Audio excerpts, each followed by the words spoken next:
Hi, my beloved student. How are you today? Hopefully you are in good condition and stay healthy and keep smiling. So, welcome back to our lesson religion with teacher Karno. Today we are a, a lesson about soal latihan. Kita akan mengerjakan beberapa soal latihan. So, prepare yourself. Di sini ada beberapa soal yang akan kita kerjakan bersama-sama. Tapi sebelumnya akan teacher sampaikan beberapa materi pembelajaran yang sudah kita pelajari dari bab 7 sampai bab 8. Oke? Siapkan dirimu. Ya, alam semesta Tuhan ciptakan itu selama 6 hari. Jadi 6 hari penciptaan. Dimulai dari hari yang pertama, Tuhan menciptakan terang dan gelap. Terang dan gelap atau siang dan malam. Kemudian di hari yang kedua itu Tuhan menciptakan cakrawala atau langit. Yang ketiga, Tuhan menciptakan darat, laut, dan tumbuhan. Yang keempat, Tuhan menciptakan benda-benda penerang yang kita sebut dengan bulan, bintang, dan matahari. Dan yang kelima, pada hari kelima Tuhan menciptakan hewan di laut dan burung di udara. Ya, ikan-ikan di laut dan burung-burung di udara. Dan untuk hari ke-6 Tuhan menciptakan hewan di darat seperti ada binatang liar, melata, ternak, dan lain-lainnya. Kemudian yang terakhir Tuhan ciptakan manusia. Jadi manusia ini diciptakan setelah semuanya diciptakan oleh Allah. Ya, jadi sudah tersedia semuanya baru manusia terakhir diciptakan oleh Tuhan. Oke anak-anak, jadi ada 6 hari penciptaan yang dilakukan oleh Tuhan. Jadi Tuhan itu bekerja selama 6 hari. Dan pada hari ke-7 Tuhan itu beristirahat.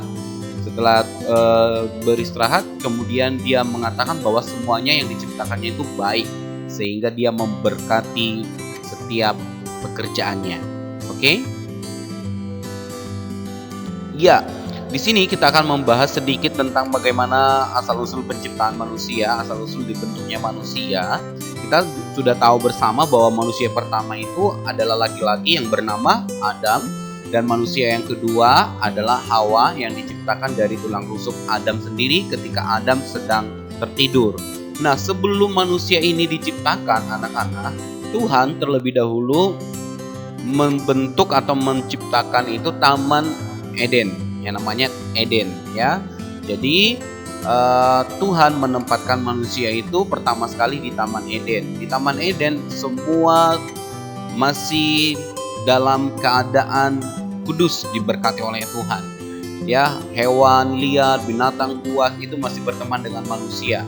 Dan manusia pada saat itu belum jatuh dalam dosa. Tapi ada larangan ketika manusia ditempatkan di Taman Eden, ada larangan yang tidak boleh dimakan mereka, yaitu buah pengetahuan yang baik dan yang jahat. Dan itu ada ditempatkan oleh Tuhan di tengah-tengah Taman Eden. Nah, anak-anak, Allah menciptakan manusia pertama dengan tangan Allah sendiri. Jadi manusia pertama itu atau laki-laki dibentuk dari debu tanah oleh tangan Allah sendiri, ya.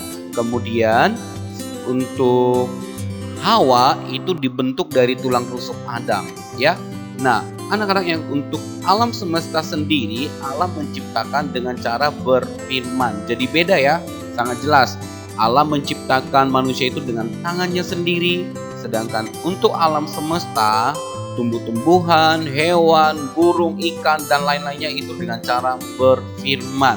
Karena dikatakan di Kejadian pasal yang pertama, jadilah terang, maka jadi. Jadi ketika Allah berfirman maka itu jadi. Oke? Ya, langsung saja anak-anak kita mengerjakan beberapa contoh soal. Yang pertama, pada hari ketiga Tuhan menciptakan darat, laut, dan tumbuhan. Nomor 2, ikan dan burung Tuhan ciptakan pada hari pada hari apa? Ya, pada hari kelima. Nomor 3, bunga dan pohon Tuhan ciptakan pada hari Ingat, bunga dan pohon ini termasuk kepada kelompok tumbuh-tumbuhan. Maka jawabannya adalah pada hari ketiga, benar. Nomor 4, Yang menciptakan alam semesta adalah, ya pasti semua tahu dong, Allah. Yang kelima, pada mulanya Tuhan menciptakan langit dan bumi. Keadaan bumi pada waktu itu adalah apa anak-anak di dalam kitab Kejadian pasal yang pertama itu? Ya, jawabannya itu belum berbentuk dan kosong. Jadi sebelum Allah menciptakan seluruh alam semesta ini, bentuk bumi itu belum ada gitu, masih kosong, masih berantakan semua. Kemudian Tuhan ciptakan dan dikatakan ciptaannya itu sungguh amat baik. Kita lanjut lagi untuk soal nomor 6. Pada hari ke-7 Tuhan berhenti bekerja. Yang dilakukan Tuhan adalah ya memberkati. Nomor 7, manusia diusir dari Taman Eden karena ya jawabannya manusia berdosa. Jadi manusia itu anak-anak pertama tadi teacher sudah dijelaskan di awal bahwa manusia itu ditempatkan di Taman Eden.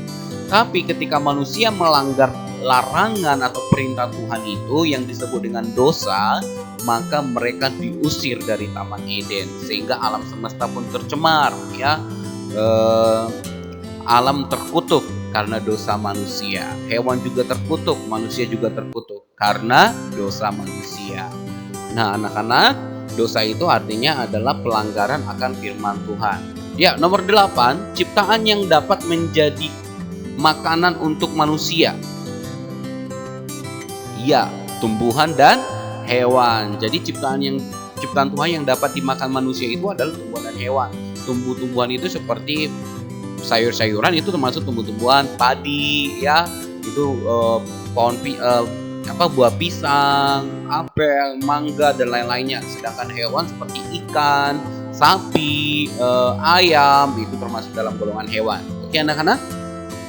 Nomor 9, ikan, udang dan kepiting memerlukan tempat khusus, yaitu ya air. Jadi kalau nggak ada air, gimana ikan dan udangnya dan kepitingnya bisa hidup? Jadi ikan, udang dan kepiting membutuhkan tempat khusus, yaitu air, karena mereka nggak bisa hidup di darat ya, mereka harus hidup di air.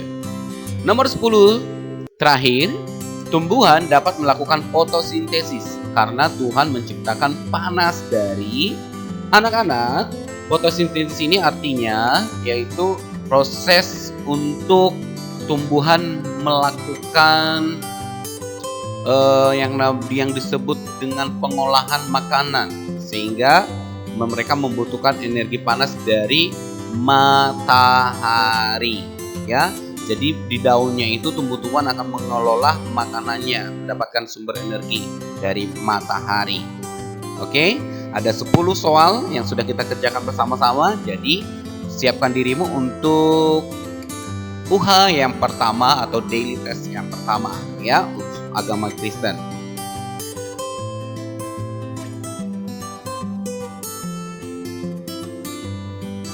So, teacher mengucapkan terima kasih sudah menyaksikan video hari ini. Tetap semangat, jaga kesehatan, jaga pola makan, dan selalu sayang papa mama. God bless you all.